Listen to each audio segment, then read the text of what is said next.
गरुड़ पुराण में 19,000 श्लोक कहे जाते हैं, किंतु वर्तमान समय में कुल 7,000 श्लोक ही उपलब्ध हैं। इस पुराण को 2 भागों में रखकर देखना चाहिए। पहले भाग में विष्णु भक्ति और उपासना की विधियों का उल्लेख है तथा मृत्यु के उपरांत प्रायः गरुड़ पुराण के श्रवण का प्रावधान है। दूसरे भाग में प्रेतकल्प का विस्तार से वर्णन करते हुए विभिन्न नरकों में जीव के पड़ने का वृतांत है। इसमें मरने के बाद मनुष्य की क्या गति होती है, उसका किस प्रकार की योनियों में जन्म होता है, प्रेत योनि से मुक्त कैसे पाई जा सकती है, श्राद्ध और पितृकर्म किस तरह करने चाहिए तथा नरकों के दारुण दुख से कैसे मोक्ष प्राप्त किया जा सकता है आदि विषयों का विस्तार पूर्वक वर्णन प्राप्त होता है। इस पुराण में महर्षि कश्यप और तक्षक नाग को लेकर एक सुंदर उपाख्यान दिया गया है। ऋषि के शाप से जब राजा परीक्षित को तक्षक नाग डसने जा रहा था, तब मार्ग में उसकी भेंट कश्यप ऋषि से हुई। तक्षक ने ब्राह्मण का वेश धरकर उनसे पूछा कि वे इस तरह उतावली में कहाँ जा रहे हैं। इस पर कश्यप ने कहा कि तक्षक नाग महाराज परीक्षित को डसने वाला है, मैं उनका विष प्रभाव दूर करके उन्हें पुनः जीवन दे दूंगा। यह सुनकर तक्षक ने अपना परिचय दिया और उनसे लौट जाने के लिए कहा, क्योंकि उसके विष प्रभाव से आज तक कोई भी व्यक्ति जीवित नहीं बचा था।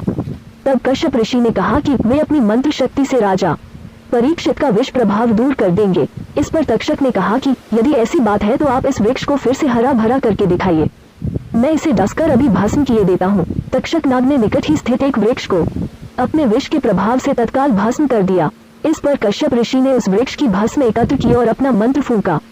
तभी तक्षक ने आश्चर्य से देखा कि उस भस्म में से कोमपल फूट आई और देखते ही देखते वो हरा भरा वृक्ष हो गया। हैरान तक्षक ने ऋषि से पूछा कि वे राजा का भला करने किस कारण से जा रहे हैं। ऋषि ने उत्तर दिया कि उन्हें वहां से प्रचुर धन की प्राप्ति होगी।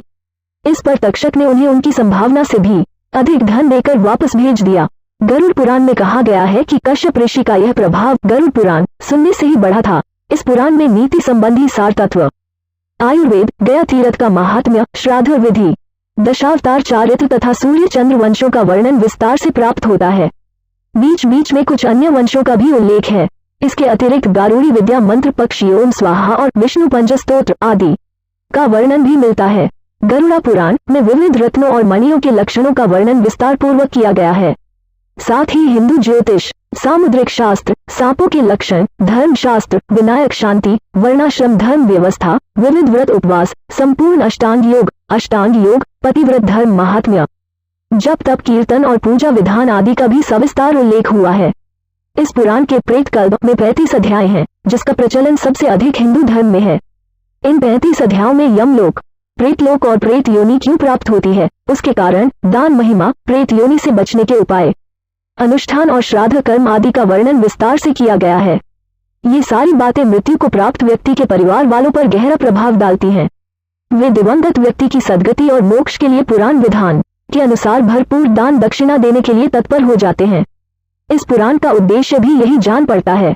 नरक वर्णन गरुड़ पुराण के दूसरे अध्याय में यह वर्णन मिलता है। इसके अनुसार गरुड़ ने कहा है, केशव, यमलोक का मार्ग किस प्रकार दुखदायी होता है, पापी लोग वहां किस प्रकार जाते हैं, मुझे बताइए।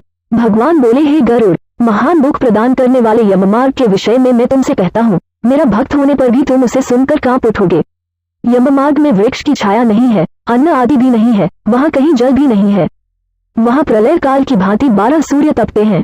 उस मार्ग से जाता हुआ पापी कभी बर्फीली हवा से पीड़ित होता है तो कभी कांटे चुभते हैं, कभी महाविषधर सर्पों द्वारा डसा जाता है, कहीं अग्नि से जलाया जाता है, कहीं सिंहों, व्याघ्रों और भयंकर कुत्तों द्वारा खाया जाता है, कहीं बिच्छुओं द्वारा डसा जाता है। इसके बाद वो भयंकर असिपत्रिवन नामक नरक में पहुंचता है, जो 2000 योजन के विस्तार वाला है। यह वन को उल्लुओं, गीधों, सरघों तथा डॉन्सों से व्याप्त है। उसमें चारों ओर दावानी है। वो जीव कहीं अंधे कुएं में गिरता है, कहीं पर्वत से गिरता है, कहीं छुरी की धार पर चलता है, कहीं कीलों के ऊपर चलता है, कहीं घने अंधकार में गिरता है, कहीं उग्र जल में गिरता है, कहीं जोंकों से भरे हुए कीचड़ में गिरता है, कहीं तपी हुई बालुका से व्याप्त और धधकते ताम्रमय मार्ग, कहीं अंगार राशि, कहीं अत्यधिक धुएं से भरे मार्ग पर उसे चलना पड़ता है, कहीं अंगार वृष्टि, कहीं बिजली गिरने, शिल वृष्टि, कहीं रक्त की, कहीं शस्त्र की और कहीं गर्म जल की वृष्टि होती है, कहीं खारे कीचड़ की वृष्टि होती है, कहीं मवाद, रक्त तथा विष्ठा से भरे हुए तालाब हैं। यम मार्ग के बीचों बीच अत्यंत उग्र और घोर वैतरणी नदी बहती है। वो देखने पर दुखदायिनी है, उसकी आवाज भय पैदा करने वाली है। वो 100 योजन चौड़ी और पीप तथा रक्त से भरी है। हड्डियों के समूह से उसके तट बने हैं। यह विशाल घड़ियालों से भरी है। हे गरुड़, आए पापी को देखकर वो नदी ज्वाला और धूम से भरकर कड़ाह में खौलते घी की तरह हो जाती है। यह नदी सुई के समान मुख वाले भयानक कीड़ों से भरी है। वज्र के समान चोंच वाले बड़े बड़े गीध हैं। इसके प्रवाह में गिरे पापी हे भाई, हा पुत्र, हा तात कहते हुए विलाप करते हैं। भूख प्यास से व्याकुल हो पापी रक्त का पान करते हैं। बहुत से बिच्छू तथा काले सांपों से व्याप्त उस नदी के बीच में गिरे हुए पापियों की रक्षा करने वाला कोई नहीं है। उसके सैकड़ों हजारों भंवरों में पड़कर पापी पाताल में चले जाते हैं। क्षण भर में ही ऊपर चले आते हैं। कुछ पापी पाश में बंधे होते हैं, कुछ अंकुश में फंसाकर खींचे जाते हैं और कुछ को द्वारा खींचे जाते हैं। वे पापी गर्दन हाथ पैरों में जंजीरों से बंधे होते हैं। उनकी पीठ पर लोहे के भार होते हैं। अत्यंत घोर यमदूतों द्वारा मुग्धरों से पीटे जाते हुए रक्त वमन करते हैं तथा वमन किए रक्त को पीते हैं। इस प्रकार 17 दिन तक वायु वेग से चलते हुए 18वें दिन वो प्रेत सौम्यपुर में जाता है। पक्षीराज गरुड़ ने भगवान विष्णु से निवेदन किया, हे प्रभु, मैंने तीनों लोकों का भ्रमण करने के बाद उसमें रहने वाले लोगों को देखकर यह निष्कर्ष निकाला कि वो सभी दुखों में ही डूबे रहते हैं। मेरा अंतःकरण पीड़ा से भर गया है। स्वर्ग में दैत्यों की शत्रुता से भय है। पृथ्वी लोक में मृत्यु, रोग तथा अभिष्ट वस्तु के वियोग से, पाताल लोक में रहने वाले नाग आदि को मेरे भय से दुहक बना रहता है। लोक कल्याण के लिए गरुड़ा द्वारा पूछे गए प्रश्नों का भगवान विष्णु द्वारा समाधान का सार इस पुस्तिका के माध्यम द्वारा पेश करने का प्रयत्न किया गया है। पक्षीराज गरुड़ भगवान विष्णु जी से पूछते हैं, हे प्रभु, आप यह बताने की कृपा करें कि एक प्राणी कैसे मरता है और मरने के बाद कहाँ जाता है। 2 मरनासन व्यक्ति को किस कारण पृथ्वी पर सुलाया जाता है। 3 उसके नीचे कुश और तिल क्यों बिछाए जाते हैं। 4 उसके मुख में पंचरत्न क्यों डाला जाता है। 5 मृत्यु के समय गौ दान, अनन्य वस्तुओं के दान क्यों दिया जाता है। 6 उस समय प्राणी आतिवाहिक शरीर कैसे प्राप्त करता है। 7 अग्नि देने वाले पुत्र पौत्र उसे कंधे पर क्यों ले जाते हैं। 8 शव में घृत का लेप क्यों किया जाता है। 9 शव के उत्तर दिशा में यम सूतक का पाठ क्यों किया जाता है। 10 मरे हुए व्यक्ति को पीने के लिए जल एक ही वस्त्र धारण करके क्यों दिया जाता है। 11 शव का दाह संस्कार करके उस व्यक्ति को अपने परिजनों के साथ बैठकर भोजन आदि क्यों नहीं करना चाहिए। 12 मृत व्यक्ति के पुत्र 10वें दिन के पहले किस लिए 9 पिंडों का दान देते हैं। 13 शव का दाह संस्कार तथा उसके अनंतर जल तर्पण की क्रिया क्यों की जाती है। 14 किस विधान से पितरों का पिंड दान देना चाहिए। 15 उस पिंड को स्वीकार करने के लिए ओम का आवाहन कैसे किया जाता है। 16 दाह संस्कार के बाद अस्थि संचयन और घट फोड़ने का विधान क्यों है। 17 10वें दिन शुद्धि के लिए सभी परिजनों के साथ खाना तथा पिदान क्यों करना चाहिए। 18 एकादश को पिंडदान करने का क्या प्रयोजन है। 19 13वें दिन पतदान आदि क्यों किया जाता है। 20 वर्ष पर्यंत 16 श्राद्ध क्यों किए जाते हैं। 21 हे प्रभु, मनुष्य का शरीर अनित्य है और समय आने पर ही मरता है, किंतु मैं उस छिद्र को नहीं देख सकता जिससे जीव निकल जाता है। 22 प्राणी के अपने जीवन काल में किए गए पाप पुण्य दान आदि शरीर के नष्ट हो जाने पर उसके साथ कैसे चले जाते हैं। 23 मरे हुए प्राणी के लिए स्पिंडन क्यों होता है। 24 जो मनुष्य पापी दुराचारी अथवा हेबुद्धि हैं, मरण के बाद वे किस स्थिति को प्राप्त होते हैं। 25 हे उपेंद्र, मनुष्य की मृत्यु के समय उसके कल्याण के लिए क्या करना चाहिए। 26 मृत्यु और शमशान भूमि तक पहुंचने की कौन सी विधि है। 27 चिता में शव को जलाने की क्या विधि है। 28 तत्काल तथा विलंब से उस जीव को कैसे दूसरी देह प्राप्त होती है। 29 यम लोक संयमनी नगरी को जाने वाले के लिए वर्ष पर्यंत कौन सी क्रियाएं करनी चाहिए। 30 दुर्बुद्धि अथवा दुराचारी व्यक्ति की मृत्यु होने पर उसका प्रायश्चित क्या है। 31 पनाचका आदि में मृत्यु होने पर पंचक शांति के लिए क्या करना चाहिए। 32 बहुत से पापों को करने पर भी इस संसार को पार कर प्राणी आपको कैसे प्राप्त कर सकता है। हे देव, आप मेरे इस संपूर्ण भ्रम को विनिष्ट करने में समर्थ हैं। मैंने आपसे यह सब लोक मंगल की कामना से पूछा है, मुझे बताने की कृपा करें। श्री कृष्ण जी गरुड़ से कहते हैं, हे पक्षीराज, तुमने जो मानव कल्याण के लिए अपनी जिज्ञासा व्यक्त की है वही सर्वश्रेष्ठ है। अब इसका समाधान सुन। जब मनुष्य अपने पिछले जन्म के अच्छे बुरे कर्म के संचित परिणामों को भोगता हुआ और इस जन्म में कर्म करता हुआ मरणासन अवस्था को पहुंच जाता है तो शरीर में कई रोग उत्पन्न होते हैं। एक अचानक सर्प की भांति वो मौत के जकन में बंधता चला जाता है। वो घर में असह्यहीन अपाहज शारीरिक मानसिक पीड़ाओं से पीड़ित फिर भी जीने की मन में इच्छा को लेकर दुखदायी जीवन व्यतीत करता है।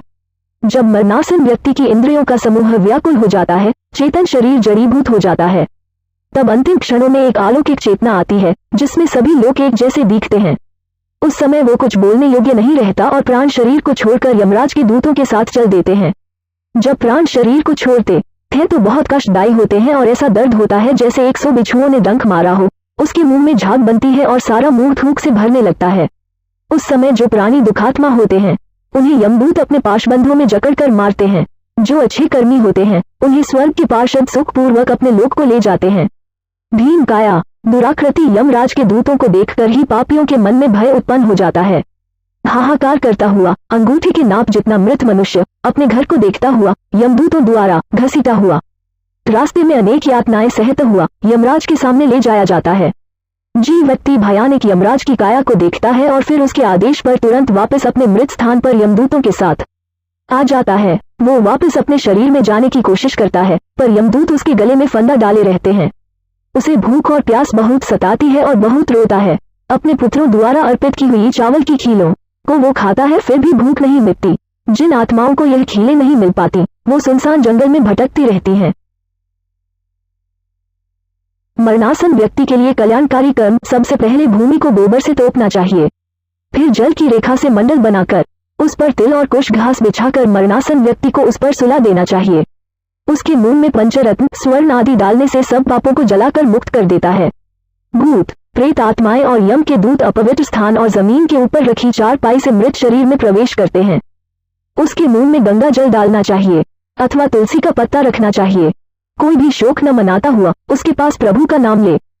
जब तक प्राण है विष्णु का नाम ले।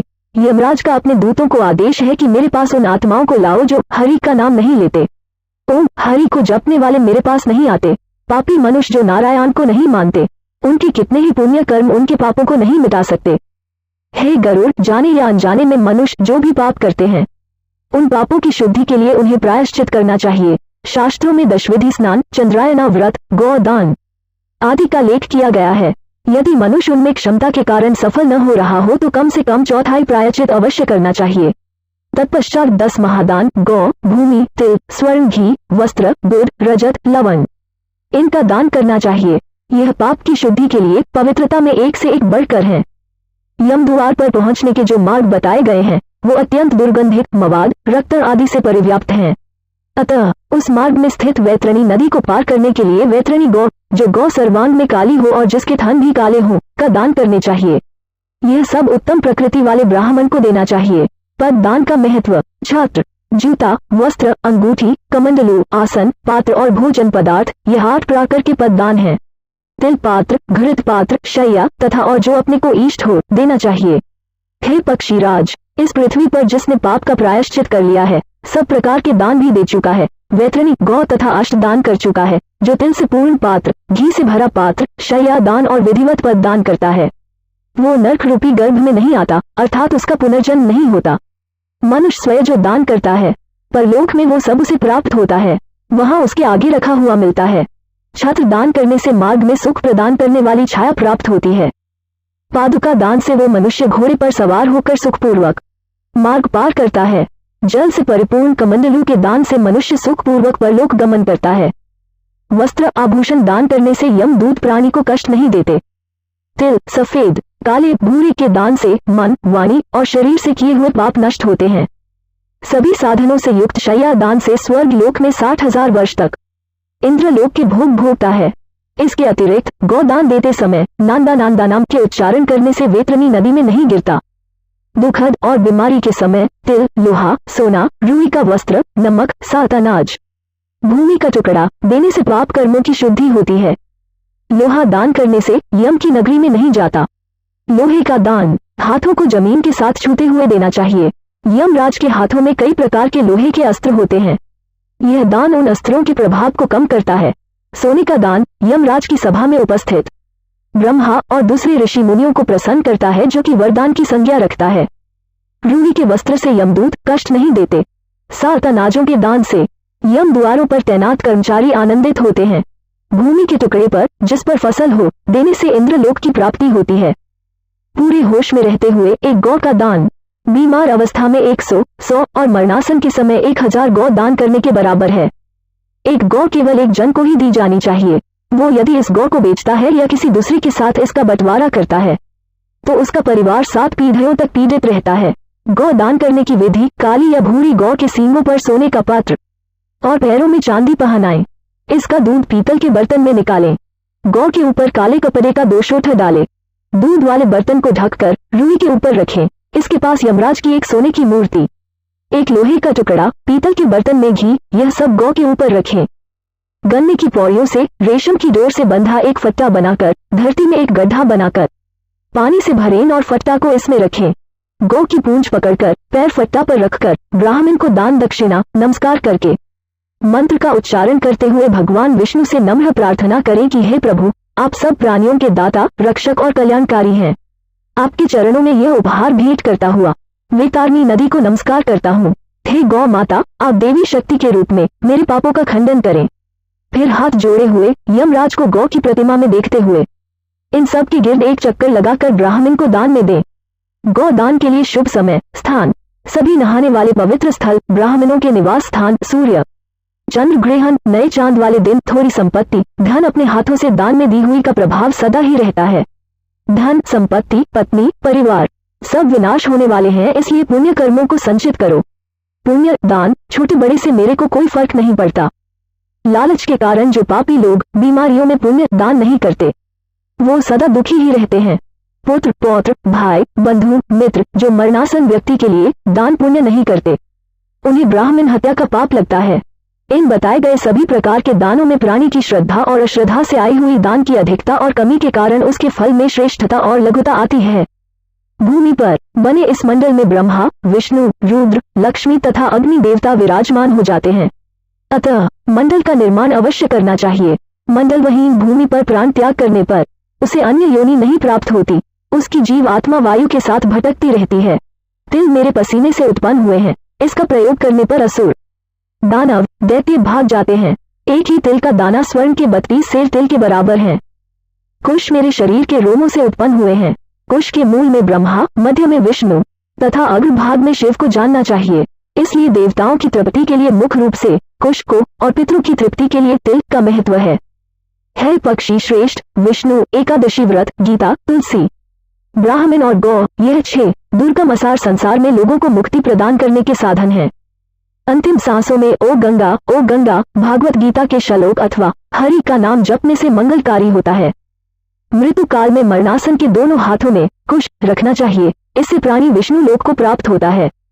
लावना रस पितरों को प्रिय होता है अथवा स्वर्ग प्रदान करता है। उसके समीप तुलसी का पेड़, शालग्राम की शिल्ला सभी पापों को नष्ट करती है। भी लाकर रखें। जिस घर में तुलसी स्थल बनाकर तुलसी की पूजा होती है वो एक पवित्र नहाने का स्थान माना जाता है और यम के दूत वहां नहीं आते। इसके बाद यथा विधान सूतकों का पाठ करना चाहिए। ऐसा करने से मृत्यु मुक्तिदायक होती है। शोक न मनाते पुत्र को सर मुंडवाकर नए वस्त्र धारण कर अपने प्रियजनों के साथ लाश को नहलाना चाहिए। इसके बाद मरे हुए व्यक्ति के शरीरगत विभिन्न स्थानों में मुख, नाक के छिद्र, नेत्र, कान, लिंग, ब्रह्मांड पर सोने की शालाखें रखें। उसके शव को 2 वस्त्रों से आच्छादित करके कुमकुम और अक्षत से पूजन करना चाहिए। घर की बहुरानी और दूसरों को लाश की गिर्द चक्कर लगाकर उसे पूजन चाहिए और मरण स्थल पर चावल की खीर लाए अर्पित करना चाहिए। ऐसा करने से धरती माता और दिव्य शक्तियां प्रसन्न होती हैं। पुष्पों की माला से विभूषित करके उसे पुत्र बंधुओं के साथ द्वार से ले जाया जाए। उस समय पुत्र को मरे हुए पिता के शव को कंधे पर रखकर स्वयं ले जाना चाहिए। यदि मनुष्य को मोक्ष न मिलता हो तो पुत्र नरक से उसका उद्धार कर देता है।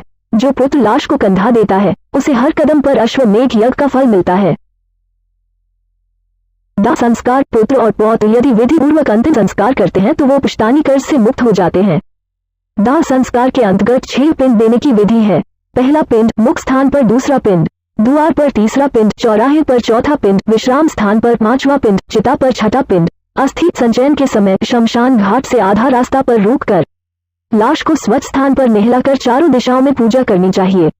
तब इसे शमशान भूमि पर सर उत्तर दिशा में करके लेटाना चाहिए। जलने वाली जगह को साफ करके गोबर का लेप करें। इस स्थान पर पहले कोई लाश न जली हो। कुछ मिट्टी बटोरकर उसकी मूर्ति बनाकर पानी से छिककर पूजा करके अग्नि की स्थापना करें। अग्नि की पूजा रंगदार चावलों से करते हुए अग्नि शक्ति को संबोधित करें। लोमान, इस संसार से यह प्राणी चला गया है, इस आत्मा को स्वर्ग प्रदान करें। इसके बाद चिता का निर्माण करें। लाश को उस पर रखें मृतक के हाथों में और चिता पर लाई के दाने रखें। इस प्रकार मृतक को 5 लाई के दाने मिलने से वो घर वालों को परेशान नहीं करता। शमशान भूमि में शूद्रों द्वारा पहुंचाई गई वस्तुओं से वहां किया गया संपूर्ण कर्म निष्फल हो जाता है। किसी कारणवश उपर्युक्त पिंड न दिए जाने पर शव राशों के भक्षण योग्य हो जाता है। दाह कार्य में चंडाल के घर की अग्नि, चिता की अग्नि और पापी के घर की अग्नि का प्रयोग नहीं करना चाहिए। जब चिता में शव का आधा शरीर जल जाए, उसकी खोपड़ी को किसी लकड़ी के डंडे से भंग करके, ताकि वो पितरों की दुनिया में चला जाए, तिल मिश्रित घी अर्पित करे। पुत्र को इस समय भावुक होकर रोना चाहिए ताकि वो सदा प्रसन्न रहे। जब चिता जलकर समाप्त हो जाए तो पहले स्त्रियों को, बाद में पुत्रों को नहाकर नीम वृक्ष का एक एक पत्ता खाना चाहिए। घर को जाने के समय इस स्त्रियों को आगे चलना चाहिए। दोबारा घर में स्नान न करने के बाद पुत्र को पहले गौ को खाना देकर पत्ते की प्लेट पर स्वयं खाना चाहिए, किंतु खाना पहले से ही बना नहीं होना चाहिए। मृत्यु वाली स्थान को गोबर से साफ करके एक दीपक जिसका मुख दक्षिण की तरफ रहे 12 दिन तक उस स्थान पर जलता रहना चाहिए। अग्निदाह पंचक में नहीं करना चाहिए। जो प्राणी पंचक में प्राण त्यागता है उसकी मुक्ति नहीं होती। दाह संस्कार भी नहीं करना चाहिए, वरना घर में एक और मृत्यु हो सकती है। मास के प्रारंभ में धनिष्ठा नक्षत्र के अर्ध भाग से लेकर रेवती नक्षत्र तक का समय पंचकल कहलाता है। पंचक में दाह संस्कार करना हो तो कुश के मानवकार 4 पुतले बनाकर नक्षत्र मंत्रों से उनको अभिमंत्रित करके शव पर रख दें और उन्हीं पुतलों के साथ दाह संस्कार करें। पुत्रों दुआ पंचक शांति भी करवानी चाहिए। 3 दिन तक चौराहे पर या चिता वाली जमीन पर एक मिट्टी के कच्चे बर्तन में, जो कि 3 लकड़ी की डंडियों से बंधा हो, दूध और पानी से भरा हुआ अर्पण करे। दाह क्रिया के बाद अस्थि संचयन क्रिया करनी चाहिए।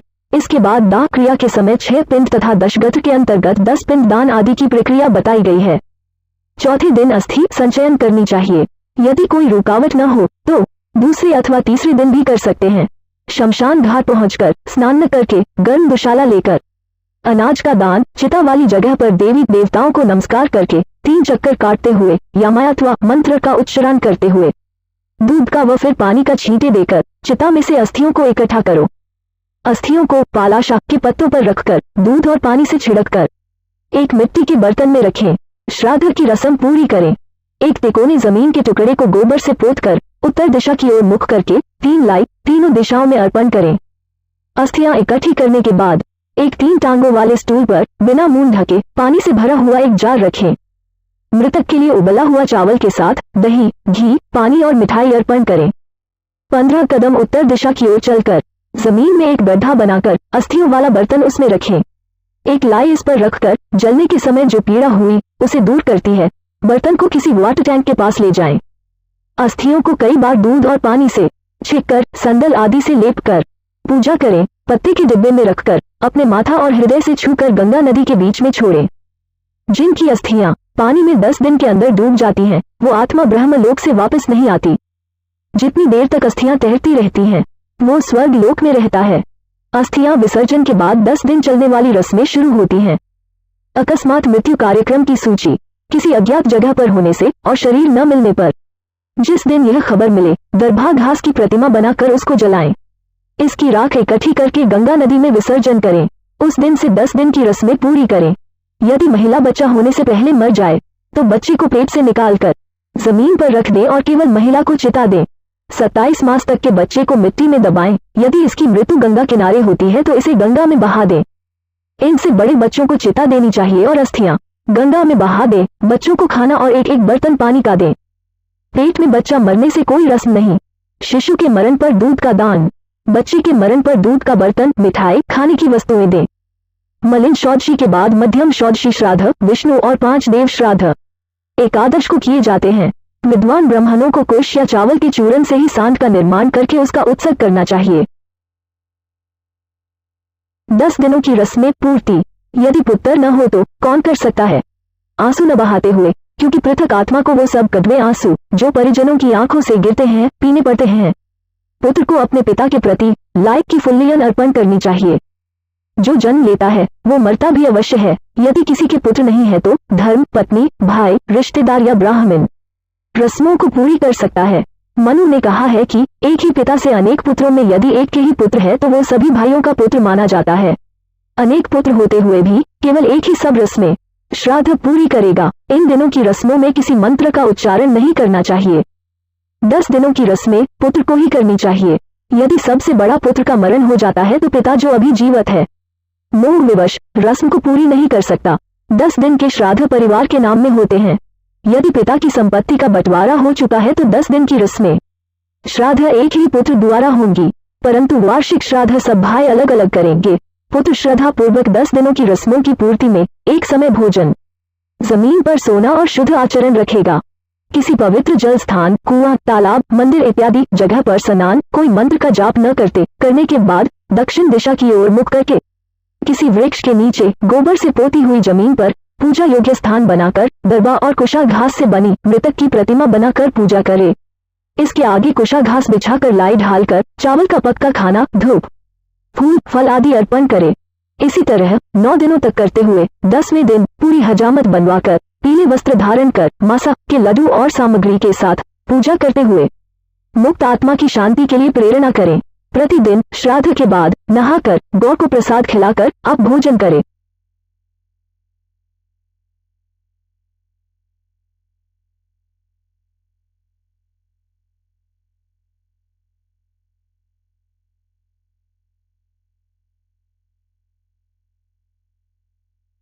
ग्यारहवें दिन की रस्में देवंत आत्मा को लाई का प्रसाद भेंट करें। विष्णु भगवान की स्वर्ण की मूर्ति, ब्रह्मा की चांदी, शिव की तांबे की और यमराज की लोहे की मूर्तियों की स्थापना करें। पश्चिम दिशा की ओर विष्णु देव के लिए गंगा जल से भरा एक लोटा रखें। इस लोटे के ऊपर पीले कपड़ों में सुसज्जित विष्णु जी की मूर्ति रखें। पूर्व में दूध और पानी से भरे लोटे पर सफेद वस्त्रों में ब्रह्मा जी की मूर्ति रखें। उत्तर में शहद और घी के लोटे पर लाल वस्त्र में शिव जी की मूर्ति रखें। दक्षिण में बारिश के पानी से भेरे लोटे पर काले वस्त्र में यमराज की मूर्ति रखें। अब पुत्र को अपने दाहिने कंधे पर पवित्र जनेऊ धारण करके दक्षिण की ओर मुंह करके बीच में एक गोल चक्कर बनाकर उसमें कुशा घास रखकर वैदिक मंत्रों के साथ सभी देवों को जल अर्पित करे। अग्नि को भेंट अर्पण करके 11वें दिन का श्राद्ध पूर्ण करे। अपने पितरों की खुशी के लिए एक गौ का दान करे। ब्राह्मण के पैर धोकर दूध, मिठाई और भोजन खिलाए। बिस्तर पर एक सोने की मूर्ति रखकर उसकी पूजा करके बिस्तर का दान करे। 11वें दिन एक सांड जिसका पूरा शरीर काले भूरे रंग का हो पितरों की खुशी के लिए दान करना चाहिए। अपने से दान किए हुए सांड से बचपन, जवानी, वृद्ध अवस्था में किए हुए सब पाप नष्ट हो जाते हैं। सांड का दान करने पश्चात 16 श्राद्ध 10 पिंड और 6 पहले बताए हुए पूर्ण करें। पहले 16 श्राद्ध अपवित्र माने जाते हैं, इसके बाद दूसरे मध्य 16 पवित्र माने जाते हैं। पहला लाई का दाना विष्णु जी को, 2 सरा रुद्रदेव, 3 यमदेव, 4 महाराज सोम, 5 देवी देवता, 6 पितरों, 7 मृत्यु, 8 रुद्रदेव, 9 पुरुषा, 10 देवंगत, 11 विष्णु, 12 ब्रह्मा, 13 विष्णु, 14 रुद्र, 15 यमदेव, 16 पुरुषा। यह संपूर्ण क्रिया पूरे 12 मास हर महीने के 15वें 21वें दिन 6 मास से पहले और वर्ष के अंत से पहले करनी चाहिए। पक्का हुआ भोजन परोसने से 48 किए हुए श्राद्धों से प्रेत योनि खत्म होती है और वो पितरों की सभा में चला जाता है। यदि यह श्राद्ध नहीं किए गए तो प्रेत योनि कभी समाप्त नहीं होती। यह पुत्र अथवा विधवा स्त्री द्वारा अपने पति के लिए किए जाने पर अथाह खुशी प्राप्त होती है। जो स्त्री अपने पति के मरण उपरांत दाह संस्कार की 15वें दिन और वार्षिक रस्में पूरी करती है वो मेरे द्वारा सच्ची अर्धांगिनी कहलाई जाती है। अग्नि, जल, खुदकुशी के कारण मृत्यु होने से सब क्रियाकर्म करने चाहिए। सर्प काटने से मृत्यु में चावल के चूरन से कोबरा सांप की छवि बनाकर संदल, फूल, धूप, दूध, तिल, चावल आदि से हर 15वें दिन के 5वें दिन में पूजा करें। नारायण बलि की रस्म पूरी करें। 1 वर्ष तक प्रत्येक दिन लाए और जल का दान करें। 11वें दिन की यह सब क्रियाएं समाप्त होने के बाद सभी पितरों को लाए अर्पण करके स्थान को साफ करके बिस्तर और अन्य उपहारों का दान दें। पिंडदान का महत्व। मृतक शरीर की आत्मा अपने साथ कर्मों का लेखा जोखा दूसरे लोक या अगले जीवन के लिए नहीं ले जाती। आत्मा अपने साथ अपने कर्मों का ब्यौरा जो कि एक चिप कार्बन के कण पर अंकित होता है, अल्पविराम, और जिसे चित्रगुप्त भी कहा जाता है। चित्र का अर्थ तस्वीर और गुप्त का अर्थ जिसका भेद न मालूम हो। यह एक अलौकिक क्रिया है और जो कि वायु द्वारा साथ जाता है और जिसे बायो चिप बोलते हैं। मृत्यु के बाद आत्मा के साथ चिपका रहता है। यह बायो आत्मा साधारण आंखों से दिखाई नहीं देती और यह अंगूठी जितनी बड़ी होती है परंतु इसकी मोटाई नहीं दिख सकती। पूरे जीवन का ब्यौरा कार्बन, वायु या हाइड्रोजन के कण पर प्राणी जो कुछ भी देखता, सुनता, बोलता और सोचता है अंकित हो जाता है। इसमें अंकित सारी सूची यह चिप यमराज को देता है। केवल यमराज ही इसको पढ़ सकता और नष्ट कर सकता है। उसे नष्ट करने के बाद ही यमराज प्राणी के कर्मों अनुसार उसे दंडित करते हैं। जब तक वायु चिप आत्मा के साथ रहता है, वायु आत्मा दूसरा शरीर धारण नहीं कर सकती। जब यह चिप वायु आत्मा से अलग किया जाता है, तब शुद्ध आत्मा अपने कर्मों अनुसार दुहक या सुख का भोग करके नया शरीर धारण करती है। मृत्यु उपरांत वायु आत्मा मृतक शरीर में प्रवेश करने की कोशिश करती है, परंतु यह प्रेत आत्मा मृतक शरीर उसकी अस्थियों के पास वायु में दुखी रूप में मंडराती रहती है। प्रेत आत्मा मृत स्थान पर तब तक रहती है जब तक यह प्रेत आत्मा से वायु आत्मा में नहीं बदल जाती। यह वायु आत्मा ही यमराज के पास जाने में सक्षम होती है। इस प्रेत आत्मा को वायु आत्मा में परिवर्तन करने के लिए पिंडदान की आवश्यकता होती है। पिंडदान पुत्र, रिश्तेदार या किसी और द्वारा भी संपन्न कराया जा सकता है। यह 10 दिन की रस्म है। पिंड को 4 भागों में बांटा जाता है। 2 भाग 5 भूतों, पृथ्वी, जल, वायु, अग्नि और आकाश। 1 भाग यमदूतों और 1 भाग प्रेत आत्मा के लिए अर्पण किया जाता है। 9 दिन तक यह भोज खाने के बाद प्रेत आत्मा प्रेत शरीर में, जिसका नाप मनुष्य शरीर के हाथ जितना होता है, बदल जाती है और 10वें दिन इसको शक्ति मिलती है। इस शक्ति के साथ यह यमराज तक के रास्ते पर चलने को तैयार हो जाती है। इस रास्ते को मृत्यु सदक भी कहा जाता है। पिंडदान में दी हुई लाइक से प्रथम दिन सर, दूसरे दिन गर्दन, कंधे, तीसरे दिन हृदय, चौथे दिन पीठ, 5वें दिन भूमि, 6वें दिन कुल्हे, गुप्त अंग, 7वें दिन जांघ, 8वें दिन घुटने, 9वें दिन पैर, 10वें दिन भूख प्यास। यह निर्वाचित प्रेत शरीर भूख प्यास से दुखी 11वें 12वें दिन भोजन करता है। 13वें दिन प्रेत शरीर यमदूतों के पाशबुद्धों में जकड़ा एक बंदी बंदर की तरह मृत्यु सड़क पर घसीटता हुआ चलता है। यम नगरी की दूरी 86,000 योजन, 1 योजन 15 की मी लगभग है और एक दिन रात में 247 योजन चलना पड़ता है। 16 पौर रास्ते में अनेक प्रकार की यातनाएं, दुर्लभ रास्ते, भयानक पीड़ाएं 11 महीनों तक सहते हुए यमराज का राज्य शुरू होता है। वहां से यम नगरी का रास्ता शुरू होता है, जो कि इससे भी कष्टदायी है। टिप्पणी: कई विद्वानों का मत है कि यह प्रेत आत्मा वायु की सहायता से चलती है और हम यह समझ सकते हैं कि जो वायु प्रेत आत्मा को लेकर चलती है उसे कई प्रकार के वातावरण जैसे बदबू, नदी, पहाड़, ठंड, गर्मी, जानवर आदि के पास से निकलना पड़ता है। गरुड़ पुराण में वैतरणी नदी का इतना भयानक रूप वर्णन किया है। संभवतः प्राचीन काल में लिखा गया यह ग्रंथ उस समय में ब्राह्मणों और गौ की सुरक्षा के हेतु आम जनता के दिलों में एक अलौकिक भय बिठाने के लिए वर्णित किया गया है, ताकि लोगों में ब्राह्मणों को गौ अन्न दान देने से उनके पाप नष्ट होने का भ्रम बना रहे। आप इस दार्शनिक विचार को कैसे लेते हैं, आप पर निर्भर करता है। मृतिक शरीर छोड़ने के 17 दिन बाद 18वें दिन प्रेत शरीर पहली नगरी में विश्राम के लिए रुकता है और पुत्र द्वारा दिया हुआ भोजन ग्रहण करता है। इस तरह सब नगरियों को पार करता हुआ 1 वर्ष के अंत में बहुभेदपुर नगरी पहुंचकर प्रेत शरीर अपने शरीर को छोड़कर अंगूठे के नाप का शरीर धारण कर लेता है। प्रेत आत्मा अपने कर्मों का भोग भोगने यमदूतों के साथ पाशबुंधों में जकड़ा हवा में चल पड़ता है। यमराज की नगरी में 4 द्वार बने हुए हैं। इनमें से पापकर्मी दक्षिण द्वार से यमराज की राजधानी की ओर प्रस्थान करते हैं। यमराज की राजधानी का वर्णन: 44 योजन बहुभिति शहर से दूर यमराज की महान नगरी पड़ती है। सभी आत्माएं धर्म दरवाजे पर खड़े पहरेदार को अपनी आगमन सूचना देती हैं। चित्रगुप्त अपने चमचमाते आसन पर विराजमान होते हैं। सब कुछ मालूम होते हुए भी वो सरावंश यह ब्रह्मपुत्र हैं जो पूरे विश्व में चक्कर लगाते रहते हैं और दूर से ही मनुष्य चाहे किसी भी संसार में हो उसके सारे कर्मों का ब्यौरा सूची तैयार करते रहते हैं। इनकी पत्नियां श्रावणिस मनुष्य की इच्छाओं और कल्पनाओं की सूची तैयार करती हैं। इस तरह मनुष्य के सब अच्छे बुरे कर्मों की सूची तैयार होती है और यह जानकारी चित्रगुप्त के पास जाती है। टिप्पणी: प्राचीन काल में वायु चिप का ज्ञान न होने के कारण ऐसा उल्लेख करके मनुष्य को एक भ्रम में रखा गया है। अब हम यह कह सकते हैं कि वायु चिप सूक्ष्म आत्मा के साथ जुड़ी रहती है और जिसमें से पूरी जानकारी लेने के लिए केवल यमराज ही सक्षम है। उस जानकारी के आधार पर पुनर्जन्म होता है। जिन आत्माओं के अच्छे कर्म होते हैं उन्हें स्वर्ग की ओर भेजा जाता है। चित्रगुप्त द्वारा सूचित की हुई पाप आत्माओं को यमराज अपना भयानक रूप बहुत बड़े भेंसे पर विराजमान 32 हाथों में, जो कि 3 योजन लंबे हैं, उनमें हथियार धारण किए हुए और कुओं की भांति लाल आंखें, एक लंबा नाक दर्शाते हुए अपने दूतों को उन्हें नरक में ले जाने को कहते हैं। 21 महान भयानक नरकों में उनको यातनाएं दी जाती हैं। इस तरह अनेक यातनाएं सहन कर मनुष्य शुद्ध आत्मा के साथ फिर दूसरा जन्म लेता है। इस नगरी के बीचों बीच अल्पविराम यमराज का चमचमाता भव्य भवन स्थित है। यह 200 योजन लंबा और 50 योजन ऊंचा है। इसके अंदर अलौकिक सभा कक्ष है। वहां पर उपस्थित सभी अपनी ही रोशनी से जगमगाते हैं। इस भवन में पहुंचने के लिए 4 द्वार हैं। भव्य आसन के ऊपर छत्र के नीचे एक बड़े ताज से सुशोभित यमराज विराजमान होते हैं। उनकी हाजिरी में हाथ में फंदा लिए मृत्यु चित्रगुप्त कर्मों का प्रसन्न करने के लिए तथा अनेक कर्मचारी आज्ञा का पालन करने के लिए उपस्थित रहते हैं। पाप कर्मी जो दक्षिण द्वार से जाते हैं वो इस भवन को नहीं देख सकते।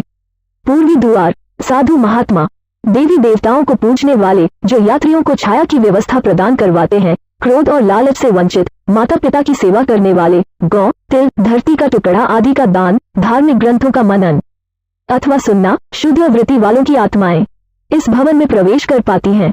उत्तर द्वार पीले संदल के वृक्षों से महकता हुआ यह रास्ता वेदों के ज्ञाता, मेहमानों का आदर सत्कार, देवी दुर्गा को पूजने वाले, शुभ कार्य करते हुए गति प्राप्त करना, बनारस में मृत्यु योग विद्या ग्रहण करते गति पाना, दुर्घटनावश पवित्र जल में डूब जाना, दान पुण्य करने वाले इस रास्ते से सभा भवन में प्रवेश करते हैं। पश्चिम द्वार हीरे मोतियों से संपन्न सुगंधित रास्ते पर धार्मिक ग्रंथों के कथित अनुसार कार्य करना, शिव और विष्णु भगवान की पूजा करना, गायत्री मंत्र का उच्चारण, दूसरों के धन की चाहत न करना, गृहस्थ जीवन को कलंकित न करना, वचनों को निभाना, सबके सुख की चेष्टा करना, पूर्वजों की श्राद्ध करना, बुरी संगत से दूर रहना, वो अमृत को पीते हुए सभा भवन में प्रवेश करते हैं। यमराज इन सभी को आते देखकर अपने आसन से खड़े होकर सबका अभिनंदन करते हुए सबका स्वागत करते हुए कहते हैं कि आप सब नेक आत्माओं ने अपने सत्य कर्मों से यह देवलोक प्राप्त किया है। जिनको दुर्लभ मिलने वाला मनुष्य शरीर मिला फिर भी सत्य कर्म नहीं किए, वो नरक की भयानक आग में जलते रहेंगे। अब आप सब आत्माएं ब्रह्मलोक को प्रस्थान कीजिए। यमराज के मधुर वचन सुनकर सब उनको नमस्कार कर बाहर प्रतीक्षा कर रहे अनेकों विमानों पर अपने कर्मों के अनुसार सवार होकर ब्रह्मलोक को प्रस्थान करते हैं। वहां कुछ युग बिताने के बाद स्वर्ग के भोग भोगते हुए फिर से अच्छे परिवारों में जन्म लेते हैं। धन संपत्ति से युक्त धार्मिक ग्रंथों के ज्ञाता लोक कल्याण करते हुए अपने सत्य कर्मों के आधार पर अलौकिक सभा भवन में प्रवेश करते हैं। पापी आत्माओं का दुखदायी जन्म भगवान विष्णु बताते हैं किस तरह स्त्री पुरुष के मिलन से मनुष्य का जन्म होता है। पेशाब का 3 दिन के अंदर पाप आत्मा का शरीर बनना शुरू हो जाता है। 1 रात में मांस का टुकड़ा, 5 रात में गोल, 10वें दिन वृक्ष के फल जैसा। 1 महीने में सिर, दूसरे महीने में हाथ और दूसरे हिस्से, तीसरे महीने में बाल, नाखून, हड्डी, लिंग, चौथे महीने तल पदार्थ, 5 महीने भूख प्यास, 6 महीने बच्चा दानी के बाईं ओर चला जाता है। जिस्म के बाकी हिस्सों का बनना माता के खान पान पर निर्भर है। अपनी पीठ और शरीर के बीच में सिर दबा होने से यह अपने हाथ पैर हिला नहीं सकता। इस समय अलौकिक शक्ति से पिछले जन्मों में किए हुए कर्म याद आते हैं। 7वें महीने के आरंभ से उसे चेतना आनी शुरू होती है और वो गर्भशाठ में हिलना शुरू करता है। ईश्वर से विनती करता है, यदि मुझे यहाँ से बाहर निकालोगे तो मैं सदा आपके चरणों में पड़ा रहूंगा, लेकिन यदि मेरे पाप कर्मों से मुझे सदा दुहक भोगने पड़ेंगे तो मैं कभी बाहर नहीं आना चाहता। गर्भाशय में 10 महीने से पड़े हुए उसकी पीड़ाओं को देखते हुए कृपालु भगवान उसको बाहर निकालकर उसका जन्म करवाते हैं। सिर नीचे जबरदस्ती बाहर निकाला हुआ पीड़ित अपनी समस्त यादों को खोकर नए वातावरण को देखकर शिशु के रूप में घबरा कर रोता है। बचपन के दुखों को झेलता हुआ जवानी में अपनी इंद्रियों के वश बुरी आदतों में फंसा दुर्लभता से मिले मनुष्य जीवन को यूं ही बर्बाद करके वृद्ध अवस्था में बीमारियों से घिरा मृत्यु के पश्चात फिर नरक लोक में जाता है। इस तरह बुरे कर्मों के जाल में फंसा मेरी प्रकृति से पापी कभी मुक्त नहीं होता। का विवरण जो नरक में लेते हैं, जो बुरे कर्म करने से आनंदित होते हैं, जो शुभ कर्म करते हैं वो यमराज के कक्ष में दक्षिण द्वार को छोड़कर कि 3 द्वारों से प्रवेश करते हैं। वेतारनी नदी दक्षिण द्वार से प्रवेश पर ही आती है। ब्रह्मणों के कातिल, नशीले पदार्थों का सेवन, अजन्मे बच्चे को मारना, लोगों की हत्या, चोरी, विश्वासघात, अपनी खुशी की चाहत दूसरों से घृणा करना, अपने को अकलमंद समझना और इन प्रकार के अनेक कर्मों द्वारा किए पापम। जिन्होंने गौरव नहीं किया, दाह संस्कार की रस्में नहीं करी, झूठी गवाही, विधवाओं के साथ शारीरिक संबंध, स्त्री जो पति के साथ विश्वासघात करती है, जानवरों को सताना, पेड़ों को काटना, सामाजिक रीतियों का उल्लंघन,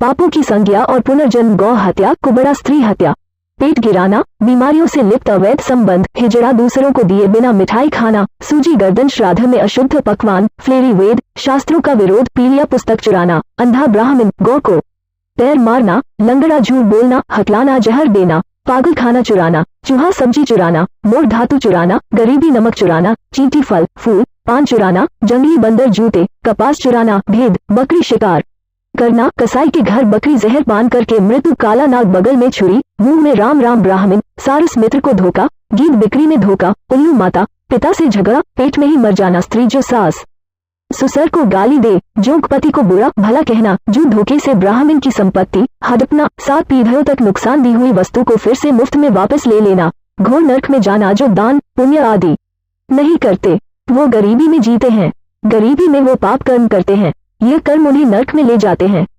फिर गरीब पैदा होते हैं और पाप कर्म करते हैं, जो भी अच्छे बुरे कर्म होते हैं उन्हें भोगना पड़ता है, न भोगे हुए कर्म लाखों वर्ष में भी नष्ट नहीं होते। स्पिंडल जब मनुष्य मरने के बाद 1 वर्ष की महापथ की यात्रा करता है तो वो पुत्र पौत्र आदि के द्वारा स्पिंडल हो जाने पर पितृलोक में चला जाता है। वर्ष के अंत में पितृ पिंडों के साथ प्रेत पिंड का मिलन हो जाने से वो प्रेत परम गति को प्राप्त करता है। गृहस्थ पिता की मृत्यु हो जाने पर यदि स्पिंडीकरण श्राद्ध नहीं हुआ है तो किसी का विवाह संस्कार नहीं हो सकता, इसलिए दुआश को ही पुत्र को स्पिंडीकरण कर देना चाहिए। यह करने के बाद भी 12 महीने तक पोष श्राद्ध नियमानुसार करना चाहिए। मृतक का दाह संस्कार हो जाने के बाद एकादश दुआश इन दोनों दिन में प्रेत भोजन करता है। इन दोनों दिन जो कुछ भी प्राणी के निमित्त दिया जाता है उसे प्रेत शब्द के साथ दिया जाना चाहिए, क्योंकि वो मृतक के लिए आनंददायक होता है। सपिंडीकरण कर देने के बाद जो भी दान दिया जाता है वो नाम गोत्र करके पितृ निमित्त करना चाहिए। प्रेत द्वादश संस्कार के अवसर पर यजमान जल से भरे 12 घटों का संकल्प करके दान करे। पकवान और फल से परिपूर्ण एक वेदधनी विशेष प्रकार का जल पात्र भगवान विष्णु यमराज चित्रगुप्त का संकल्प करके सुयोग ब्राह्मण को प्रदान करे। स्पिंडा की रस्म अपवित्र दिनों के बाद 12वें दिन अग्नि के समक्ष या बिना अग्नि के पूर्ण होती है। विधि नहा धोकर मृत्यु वाले स्थान को गोबर से पोतकर स्थापित देवों की मूर्तियों के चरण धोकर पितरों को लाए अर्पण करके पुत्रंजन से थोड़ा जल ग्रहण करे। 3 लाए के दाने वासुदेव रुद्र और अर्क को अपने दादा और उनसे पूर्वज के रूप में और फिर मृतक को अर्पण करे। सभी की संदल चटनी तुलसी पत्ते धूप सुगंधित वस्तुओं उपहार आदि से पूजा करे। मृतक को दिए हुई श्रद्धांजलि को एक सोने की सलाख से 3 भागों में बांटकर एक भाग दूसरों में अच्छी प्रकार मिला ले। माता श्री का स्पिंडा दादियों के साथ और पिता का स्पिंडा दादाओं के साथ करना चाहिए। यदि पिता की मृत्यु दादा के जीवित रहते हुए हो जी है तो 3 लाई के दाने पर दादा और उनके पूर्वजों को श्रद्धांजलि देनी चाहिए। पत्नी की मृत्यु पर यदि पुत्र न हो तो पति को अपनी सास और संबंधियों के साथ रस्म करनी चाहिए। फिर ब्राह्मणों को भोज दाद दक्षिणा उपहारों और 12 घट जल से परिपूर्ण दान करने चाहिए।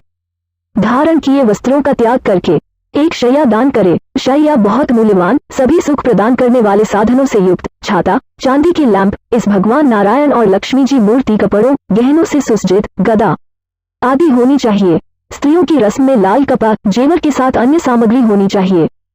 फिर एक ब्राह्मण को उसकी पत्नी के साथ शैया पर नारायण लक्ष्मी जी के सामने बिठाकर उत्तर दिशा को मुख करके लक्ष्मी नारायण जी को फूल माला पहनाकर पूजा करके यह उच्चारण करे, हे नाथ, जिस प्रकार आपकी शैया दूध का सागर है यह शैया भी उसी प्रकार मेरे अगले जन्मों में सुखदायी हो।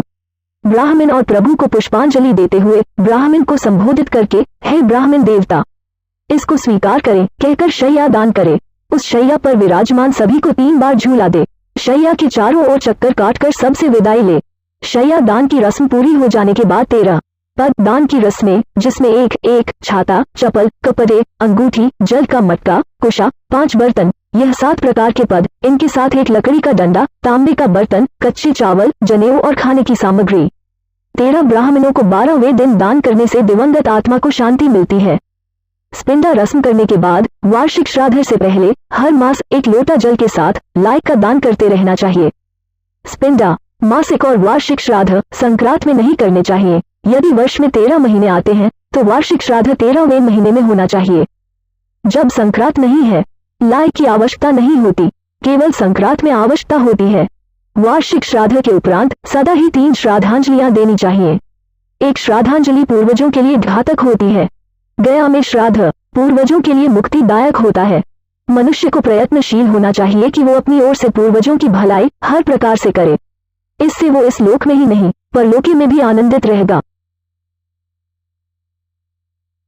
सत्य कर्म करने वालों का पुनर्जन्म है पक्षीराज। सत्य कर्म करने वाले स्वर्ग आदि का भोग भोगने के पश्चात अच्छे कुल में जन्म लेते हैं। वो स्त्री के गर्भ में कैसे पलते हैं, मेरे से सुनो। प्रसव के बाद स्त्री से 4 दिन तक अलग रहना चाहिए। उस समय तक उनका चेहरा तक भी नहीं देखना चाहिए, वरना कोई पाप कर्म शरीर में आ सकते हैं। स्त्री 4 दिन के बाद स्नान करके शुद्धि प्राप्त करती है। 7वें दिन से देवी देवताओं और पूर्वजों की पूजा कर सकती है। 7 दिनों तक गर्भाशय अपवित्र रहती है। 8वें दिन पुत्र का योग होता है। 14वें दिन पुत्र का योग होने से पराक्रमी पुत्र का जन्म होता है। इस दिन का योग पापी मनुष्यों को प्राप्त नहीं होता। प्रेत का रूप और उसका निवारण गरुड़ जी भगवान विष्णु जी से पूछते हैं कि जो मनुष्य जाने अनजाने में पाप कर्म कर बैठते हैं, वो यमदूतों की यातनाओं से कैसे बच सकते हैं? प्रेतों के रूप किन कर्मों द्वारा बनते हैं? किस शुभ दान से प्रेत योनि छूट जाती है? श्री हरि कहते हैं कि पाप कर्मियों को और जिनके पुत्र नहीं होता, दोनों अवस्था में बचना बहुत कठिन है। मनुष्य को पुत्र प्राप्ति के लिए हरिवासा का पाठ, साता चांदी या रुद्र भगवान की पूजा करनी चाहिए। फिर भी दिवंगत आत्माएं स्वर्ग लोक तक जाती हैं यदि उनका संस्कार पुत्र न होने की अवस्था में कोई दूसरे मनुष्य द्वारा विधि पूर्वक किया जाए। जो पूर्व जन्म संचित कर्म के अधीन रहकर पाप कर्म में अनुरक्त रहते हैं, अपने धर्म को त्याग कर दूसरे धर्म को स्वीकार करता है, विद्या और सदाचार से वंचित है, वो प्रेत योनि में जन्म लेते हैं। जीव अपने कर्मों अनुसार दूसरे शरीर को प्राप्त करके यमलोक में नाना प्रकार के कष्ट भोगता है। यमलोक के मार्ग में 16 पुर पड़ते हैं। संसार में धर्म, अर्थ, काम और मोक्ष, यह 4 मार्ग हैं। धर्म मार्ग पर उत्तम प्रकृति वाले प्राणी चलते हैं। अर्थ अर्थात धन धान्य का दान करने वाले प्राणी विमान से परलोक जाते हैं।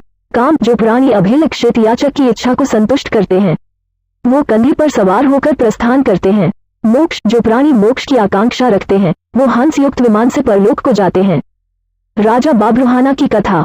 त्रेता युग में बब्रुहाना नाम के एक बहुत पराक्रमी, तेजस्वी, लोकप्रिय राजा थे। उनके राज में पूर्ण संपन्नता थी। ब्राह्मणों का आदर सत्कार, रीति रिवाज वो पूरी श्रद्धा के साथ करते थे। एक दिन वो अपने मंत्रियों के साथ जंगल में शिकार खेलने गए। एक हिरन पर वार किया। घायल मृग तीर के साथ जंगल के भीतर भागा। राजा भी उसके खून के निशान के पीछे पीछे सुनसान जंगल में जाकर खो गया। भूख और प्यास से परेशान राजा एक झील के पास पहुंचा। झील में स्नान कर ठंडा पानी पीकर जब वो बाहर आया तो उसने एक खूबसूरत अंजीर का पेड़ देखा। अंजीर के पेड़ की छाया में वो बैठ गया। कुछ ही क्षणों में उसने एक भयानक प्रेत आत्मा को देखा जो भूख और प्यास से व्याकुल थी। वो प्रेत आत्मा राजा के सामने आकर बोली, हे राजन, आपकी कृपा से आज मुझे इस दुर्गति से छुटकारा मिला है। मैं आपका आभारी हूँ। राजा के उसकी दुर्गति का कारण पूछने पर प्रेत ने कहा कि वह भी एक देश का राजा था। ब्राह्मणों की सेवा, दान पुण्य नियमित रूप से करता था। पूर्वजों के श्राद्ध भी समय पर निपुण होते थे, परंतु यह सब व्यर्थ हो गया क्योंकि उसकी कोई संतान नहीं थी, कोई मित्र, कोई संबंधी जो मेरे मरण उपरांत मेरी अंत्येष्टि विधि पूर्वक करता, जिसके कारण मेरी यह दुर्गति हुई। यदि मासिक 16 श्राद्ध पूर्ण नहीं होते तो 100 वार्षिक श्राद्ध करने पर भी मेरी गति नहीं हो सकती। राजा ने आश्वासन दिया कि वो उसकी परम गति के लिए वो सब प्रयास करेगा जो वो करने को कहेगा। प्रेत ने यह सब विधि कही। विष्णु पूजा। 2 शुद्ध सोने के टुकड़ों से जो धन छल कपट से न कमाया गया हो, श्री नारायण की मूर्ति बनवाकर पवित्र जल से धुलाकर पीले वस्त्र गहनों से सज्जाकर पवित्र स्थान पर रखकर, इनके पूर्व में श्रीधर दक्षिण में, मधुसूदन पश्चिम में, वामन देव उत्तर में, गदाधारी इनके बीच में पितामह और माहेश्वर, इन सब की रीति अनुसार पूजा करें। एक सांड को छोड़ने का भी प्रयोजन है। एक शैया, 13 ब्राह्मणों को पद दान और एक सोने से बना मटका दूध और घी से भरा हुआ ब्रह्मा विष्णु महेश को पूजने के पश्चात अर्पित किया हुआ ब्रह्मन को दान में दिया जाता है। जंगल में से अपने मंत्रियों के साथ बाहर निकलकर राजा के द्वारा की गई रस्मों श्राद्धों से उस प्रेत आत्मा को सद्गति प्राप्त हुई। एक अनजान व्यक्ति द्वारा पूर्ण की हुई श्राद्धों की रस्मों से यदि प्रेत आत्मा को गति मिल सकती है तो पुत्र द्वारा संपन्न किए जा पर कितना लाभ हो सकता है। जो भी इस पवित्र कथा को सुनता है या दूसरों को सुनाता है, कभी भी प्रेत योनि में नहीं जाता। गरुड़ भगवान जी से पुनर्जन्म के बारे में पूछते हैं। पाप करने पर भी परमात्मा की प्राप्ति कैसे होती है?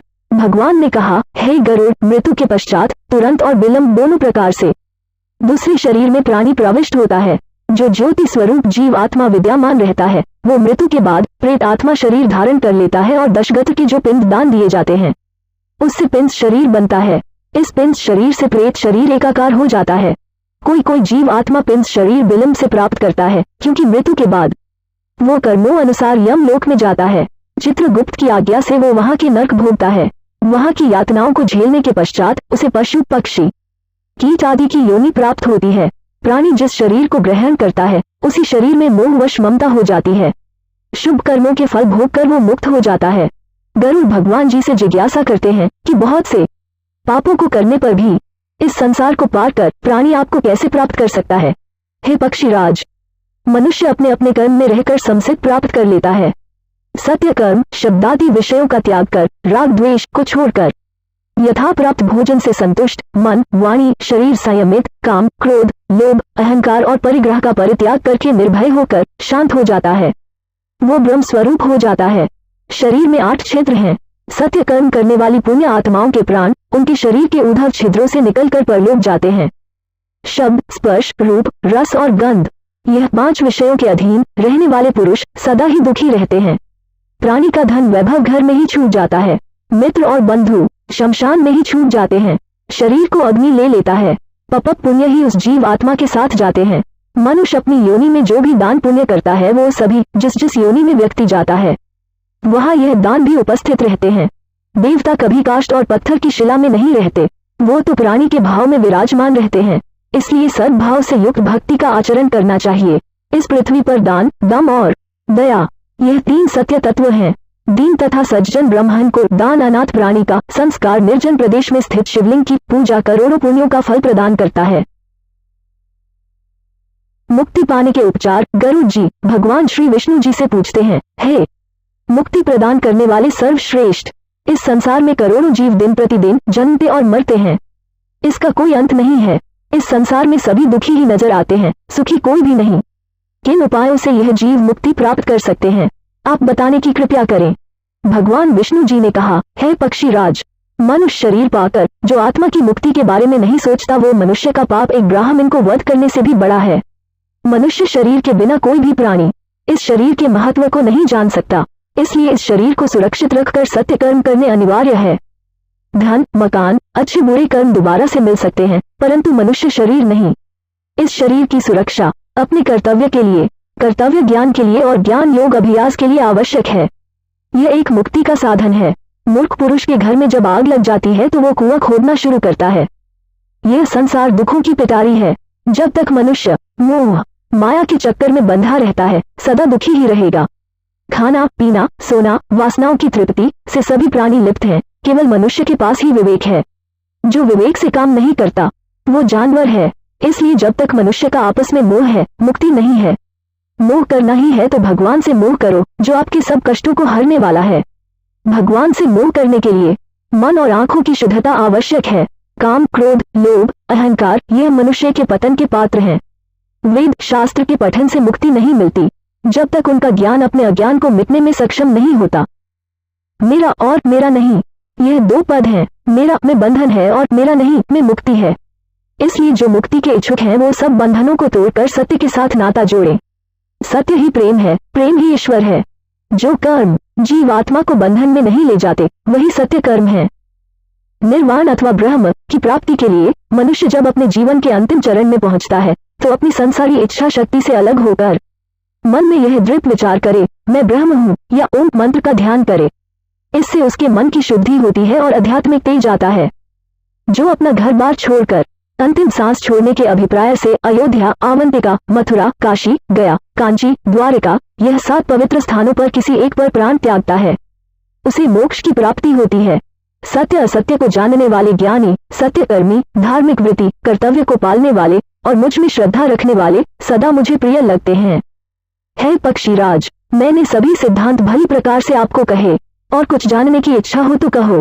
प्रभु के मुख से यह वचन सुनकर और अपने प्रश्नों के उत्तरों से प्रसन्न गरुड़ ने जगदीश्वर को प्रणाम किया और कहा, प्रभु, आपने अपने मधुर वचनों से मेरा बहुत बड़ा संदेह दूर कर दिया। मेरे मन की मलिनता दूर हो गई। इतना कहकर उन्होंने भगवान विष्णु जी से विदा ली और केशव मुनि के आश्रम में चले गए। श्री हरि, जिनका नाम लेने मात्र से सभी दुखों और श्रापों से मुक्ति मिलती है,